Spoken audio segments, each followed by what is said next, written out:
அன்பார்ந்த குவைத் தமிழ் இஸ்லாமிய சங்கத்தின் சார்பில் நடைபெற்றுக் கொண்டிருக்கிற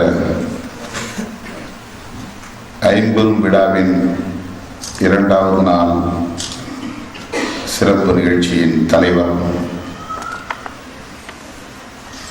குவைத் தமிழ் இஸ்லாமிய சங்கத்தின் தலைவர் மௌலவி அல்ஹாஜ் MS முகமது மீராஷா ஃபாஜில் பாகவி அவர்களே, இந்த நிகழ்வில் பங்கேற்று பேருரை வழங்கி அமர்ந்திருக்கிற பேராசிரியர் ஷைகுத் தப்சீர் அவர்களே, அப்துல் காதிர் பாகவி அவர்களே மற்றும்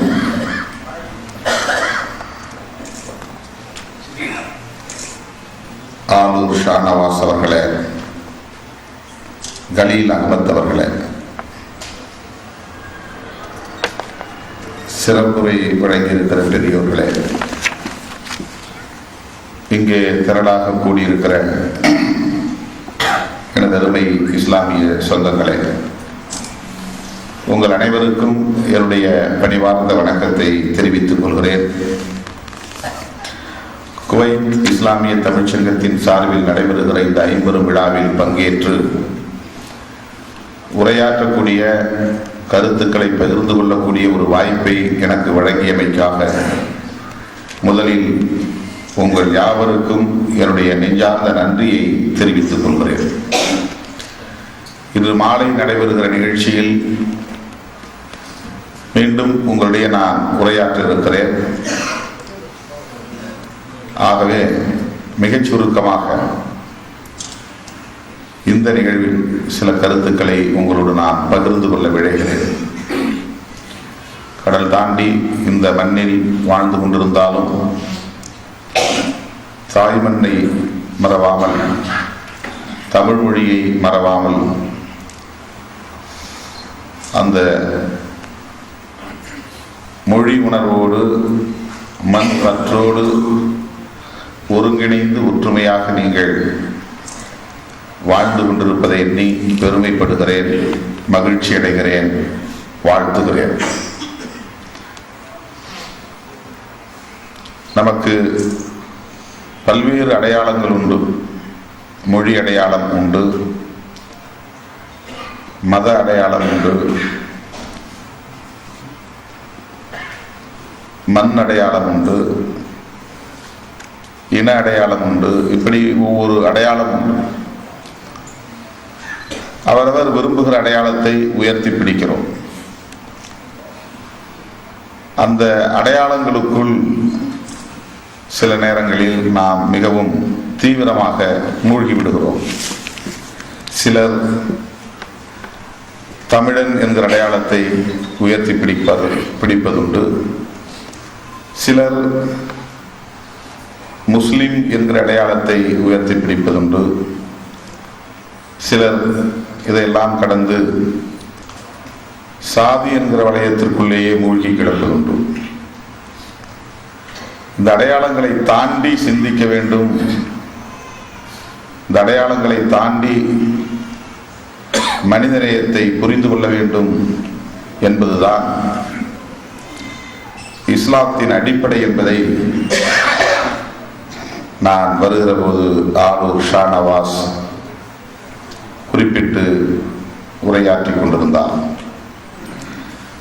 இஸ்லாம் என்பது ஒரு அடையாள அரசியல் அல்ல.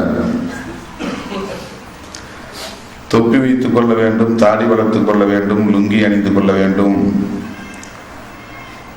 என்கிற அடையாளத்தை மட்டுமே, அடையாளங்களை மட்டுமே கொண்டதல்ல. வாழ்க்கை முறையில் இது ஒரு அங்கம். இந்த அடையாளங்களும் தவிர்க்க முடியாத ஒரு இன்றியமையாத ஒரு தேவை. ஆனால் அதை தாண்டி இஸ்லாம் நம்மை வழிநடத்துகிறது. மாந்தநேயத்தை கற்பிக்கிறது. உலகில் தோன்றிய அத்தனை மகான்களும், நபிகள் நாயகம் உட்பட, இந்த மானுடத்திற்கு வழங்கியிருக்கிற ஒரே கொள்கை, ஒரே கோட்பாடு மனிதநேயம்தான், ஹியூமானிட்டி. ஏனென்றால் எந்த ஒரு ஜீவன், உலகில் தோன்றியிருக்கிற எந்த ஒரு உயிரினமும் ஒரே இனத்திற்குள் கொடூரமாக வன்முறை வெறியாட்டங்களை மேற்கொள்வதில்லை. ஆடு மாடுகளாக இருந்தாலும் சரி, சிங்கம், புலி, கரடி, சிறுத்தைகளாக இருந்தாலும் சரி, சிறுத்தைகள் தங்களுக்குள்ளே மோதிக்கொள்வதில்லை, சிங்கங்கள் தங்களுக்குள்ளே கொடூரமாக தாக்கிக் கொள்வதில்லை, யானைகள் தங்களுக்கு இடையிலேயே மிகப்பெரிய வன்முறை வெறியாட்டங்களை கட்டெழுத்து விடுவதில்லை. உலகில் எந்த உயிரினமும், எல்லா உயிரினங்களுக்கும் தற்காப்புணர்ச்சி உண்டு. எல்லா உயிரினங்களும் ஆத்திரப்படுவதுண்டு. எல்லா உயிரினங்களும் ஒருவருக்கொருவர் மோதிக்கொள்வதுண்டு. ஆனால் மனிதன் மட்டும்தான், மனிதனுக்கு மனிதன் கொடூரமான வன்முறை வெறியாட்டங்களில் ஈடுபடுகிறான். இதை கண்ட மகான்கள் இந்த மானுடத்தை எப்படி நெறிப்படுத்துவது, இந்த மனிதர்களை எப்படி முறைப்படுத்துவது என்று ஆழ்ந்து சிந்திக்கிற நிலையில்தான் இத்தகைய கோட்பாடுகள் உருவாகி இருக்கின்றன. இஸ்லாம் அத்தகைய கோட்பாட்டை அடிப்படையாக கொண்டதுதான். இஸ்லாம் முஸ்லிம்களை மட்டும் நேசிக்க வேண்டும் என்று சொல்லி இருக்க வாய்ப்பே, அது அனைவரும் அறிந்த உண்மை, உலகம் அறிந்த உண்மை. இஸ்லாம் மனிதநேயத்தை கற்பிக்கிறது, அனைவரையும் நேசிக்க சொல்கிறது. அனைவரையும் என்றால் ஆதிக்கம் செலுத்துகிறவர்களையுமா என்றால் இல்லை. அதுதான் உலகத்தில் ரெண்டே இனம், அதிகாரம் உள்ளவர்கள், அதிகாரம் இல்லாதவர்கள். அதிகாரம் இல்லாதவர்கள் எந்த இனமாயிருந்தாலும் ஒடுக்குமுறைக்கு உள்ளாக்கப்படுவார்கள். அதிகாரத்தோடு தொடர்பில்லாதவர்கள் எந்த இனமாக இருந்தாலும் சுரண்டலுக்கு ஆளாக்கப்படுவார்கள்.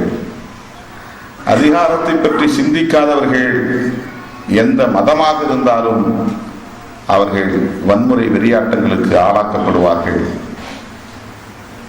ஆகவே அதிகாரம் உள்ளவர்களுக்கும் அதிகாரம் இல்லாதவர்களுக்கும் இடையில் நடக்கிற ஒரு யுத்தம்தான் மனித வாழ்க்கையாக மாறி இருக்கிறது. இப்படிப்பட்ட நிலையில்தான் ஒடுக்கப்பட்டவர்களுக்காக, ஒடுக்கப்பட்டவர் என்கிற சொல் இந்தியாவை பொறுத்தவரையிலே தலித்துகளை அடையாளப்படுத்துகிறது. ஒடுக்கப்பட்டவர் என்கிற சொல் ஆப்பிரிக்காவை பொறுத்தவரையிலே கருப்பர்களை அடையாளப்படுத்துகிறது. ஒடுக்கப்பட்டவர் என்கிற சொல் இப்படி மண்ணுக்கு மண், தேசத்திற்கு தேசம் மாறுபடும். ஆனால் ஒடுக்கப்பட்டவர் என்கிற சொல் இஸ்லாத்தின் அடிப்படையிலே அல்லது பௌத்தத்தின் அடிப்படையிலே, கிறிஸ்தவத்தின் அடிப்படையிலே நாம் பார்த்தால் அதிகாரத்தோடு தொடர்பில்லாதவர்கள் அனைவருமே ஒடுக்கப்பட்டவர்கள் தான். அப்படிப்பட்டவர்களை நேசிக்க வேண்டும் என்பதற்காகத்தான் இந்த மண்ணிலே பல்வேறு இயக்கங்கள் தோன்றின. தமிழகத்திலே பெரியார் தோன்றினார், கண்ணிய தமிழர் காகிதம் இல்லை தோன்றினார், புரட்சியாளர் அம்பேத்கர் தோன்றினார். அந்த மாமனிதர்களின் கொள்கை வழியிலே தான் இன்றைக்கு நாம் எல்லாம் இயங்கிக் கொண்டிருக்கிறோம். ஆனால் இந்த சமூகம் ஏற்கனவே கற்பித்தபடி என்னை தலித்தாகவும் நவாஸை முஸ்லீமாகவும் தான் அடையாளப்படுத்துகிறது. நான் தலித் சமூகத்தை சார்ந்தவன், நீங்கள் இஸ்லாம் சமூகத்தை சார்ந்தவர்கள் என்றுதான் நாமே ஒருவருக்கொருவர் புரிந்து கொள்கிறோம். நாம் ஒரு கொள்கை வழிபட்டு போராடக்கூடியவர்களாக, ஒரு கொள்கை வழிபட்டு வாழக்கூடியவர்களாக ஒருங்கிணைந்து நிற்க முடியும் என்று இன்னும் நம்மால் புரிந்து கொள்ள முடியவில்லை. இந்த புரிதலை உருவாக்குவதற்கே 2000 ஆண்டுகளுக்கு மேலாக நமக்கு தேவைப்பட்டு இருக்கிறது. ஆகவே இஸ்லாம் என்னை பொறுத்தவரையிலே முஸ்லிம்களுக்கு மட்டுமே உரிய கோட்பாடு என்று நான் ஒருபோதும் புரிந்து கொண்டதில்லை. உலகில் மனிதர்களாக வாழ விரும்புகிற அனைவருக்குமான கோட்பாடு. முஸ்லிம் அடையாளங்கள் உள்ளவர்கள் மட்டுமே பின்பற்ற வேண்டிய கோட்பாடு என்று நான் புரிந்து கொள்ளவில்லை. அந்த அடையாளம் இல்லாத திருமாவளவனும் பின்பற்ற வேண்டிய கோட்பாடு இஸ்லாம். அந்த அடையாளத்தை ஏற்றுக்கொள்ளக்கூடாது என்று நான் வாதிடவில்லை.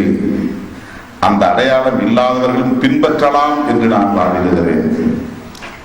ஆக என்னை பொறுத்தவரையிலே அடிப்படையில் நானும் ஒரு இஸ்லாமியன் தான். மனிதநேயம்தான் எனது தலை சிறந்த கொள்கை, நான் ஏற்றுக்கொண்ட கொள்கை. இஸ்லாம் பல வியப்புக்குரிய தத்துவங்களை நமக்கு சொல்கிறது என்று நான் விடுதலை சிறுத்தைகளின் மேடைகளில் பேசியிருக்கிறேன், வாதாடி இருக்கிறேன், தொடர்ந்து வற்புறுத்தி வருகிறேன். ஆகவே உலகின் தலை சிறந்த கொள்கையாக இருக்கிற மனிதநேயத்தை அடிப்படையாக கொண்ட இஸ்லாம் உலகம் முழுவதும் பரவ வேண்டும், அதை எல்லோரும் ஏற்றுக்கொள்ள வேண்டும் என்று நாம் பணியாற்றுவது அல்லது பரப்புவது எந்த வகையிலும் தவறல்ல. ஆனால் அது மனிதநேயத்தை மீறக்கூடாது. வன்முறை முத்திரை குத்துவதாக அமைந்துவிடக்கூடாது. பயங்கரவாத முத்திரையை சுமக்கக்கூடியதாக மாறிவிடக்கூடாது. இன்றைக்கு உலக நாடுகள் அனைத்தும் அதிகார வலிமையுள்ள நாடுகள், வல்லரசுகள். இஸ்லாம் என்றாலே மற்றவர்கள் அச்சப்படக்கூடிய அளவுக்கு, இஸ்லாமியர்கள் என்றாலே மற்றவர்கள் பயப்படக்கூடிய அளவுக்கு ஒரு முத்திரை குத்த முயற்சிக்கிறார்கள். அதிலிருந்து இஸ்லாத்தையும் காப்பாற்ற வேண்டும், இஸ்லாமியர்களையும் காப்பாற்ற வேண்டும், இஸ்லாமிய நாடுகளையும் காப்பாற்ற வேண்டும். அமெரிக்காவின் அடுத்த 25-50 ஆண்டுகளுக்கான இலக்கு இஸ்லாமிய நாடுகள் என்பதை யாரும் மறந்துவிட முடியாது. இஸ்லாமிய நாடுகள் என்றால் அது நமக்கு தொடர்பில்லாத ஒன்று என்று நாம் கருதிவிட முடியாது. இந்தியாதான் எனது நாடு, இஸ்லாமிய நாட்டுக்கும் எனக்கும் சம்பந்தமில்லை என்று நான் நினைத்தால் நான் அரசியல் புரிதல் இல்லாதவன். அமெரிக்காவின் டார்கெட், அடுத்த 50 ஆண்டுகளுக்கான இலக்கு இஸ்லாமிய நாடுகளையும் இஸ்லாமியர்களையும் தான் குறிவைத்து அனைத்து கோட்பாடுகளையும் தீர்மானித்துக் கொண்டிருக்கிறது என்பதை யாரும் மறுத்துவிட முடியாது. அப்படிப்பட்ட ஒரு அரசியல் புரிதலோடு நாம் களத்திலே கைகோர்ப்போம். அடையாள அரசியல்களை தாண்டி தத்துவார்த்த அடிப்படையிலான புரிதல்களை நாம் பெறுவோம். அந்த அடிப்படையிலான உறவுதான் என்றைக்கும் நம்மை பிணைத்திருக்கும். சில இடங்களிலே திருமாவளவன் இஸ்லாத்துக்கு மாறப்போகிறார் என்று பேசுவதுண்டு. 2-3 நாட்களுக்கு முன்பு கிருஷ்ணகிரியில் இருந்து ஒரு தம்பி தொலைபேசியிலே தொடர்பு கொண்டு ஒரு நாளேட்டின் பெயரை சொல்லி அதில் வந்திருக்கிற செய்தியை நீங்கள் படித்தீர்களா என்று கேட்டால், நான் படிக்கவில்லை, என்ன சொல்லுங்கள் என்றேன். அதில் அவர்கள் கிசுகிசு எழுதியிருக்கிறார்கள். டீ கடை பெஞ்சு எழுதுவதைப் போல ஏதோ ஒரு பகுதியில் எழுதியிருக்கிறார்கள். திருமாவளவன் இஸ்லாமியர்களோடு மிக மிக நெருக்கமாக போய் கொண்டிருக்கிறார், அதனால் எந்த நேரத்திலும் மத்திய அரசு அவரை கைது செய்யும். அவர் இஸ்லாம் என்ற பெயரில் பயங்கரவாதிகளுக்கும் தீவிரவாதிகளுக்கும் அடைக்கலம் தருகிறார், ஊக்கப்படுத்துகிறார், நெருங்கி பழகுகிறார். இப்படி ஒரு பேட்டிலே எழுதியிருப்பதாக எனக்கு வாட்ஸ்அப்பிலே கூட அதை அனுப்பினார்கள். ஏன் இதை நான் சொல்லுகிறேன் என்று சொன்னால், நான் இந்த நெருக்கத்தை காட்டிக்கொள்வதற்கு என்னோடு இருக்கிற இஸ்லாமியர்கள் மட்டுமே காரணம் இல்லை. நான் இந்த நெருக்கத்தை ஏற்படுத்தி கொண்டிருப்பதற்கு வாக்கு வங்கி காரணம் இல்லை. நான் இந்த நெருக்கத்தை உருவாக்கி கொண்டதற்கு வேறு எந்த பயனும், பொருளியல் பயனும் காரணமில்லை. நான் இஸ்லாத்தை புரிந்து கொண்டதுதான் காரணம். அதன் மீது நான் கொண்டிருக்கிற ஈடுபாடுதான் காரணம். அந்த அடிப்படையில் தான் என்னோடு நெருக்கமாக இருக்கிற தோழர்கள் கூட நீங்கள் இஸ்லாத்தை நாட வேண்டும் என்று சொல்லுகிற போது அவர்கள் வாணியிலேயே நான் இறைவன் நாடினால் அது நடக்கட்டும் என்று பதில் சொல்லி வருகிறேன். ஆகவே எனது அருமை தோழர்களே, அடையாள அரசியல்களை தாண்டி தத்துவ புரிதல்களோடு நாம் கைகோர்ப்போம், களமாடுவோம், மனித நேயத்தை காப்போம் என்று சொல்லி இந்த அளவிலே இந்த நிகழ்வில் என் உரையை நிறைவு செய்கிறேன். நன்றி, வணக்கம்.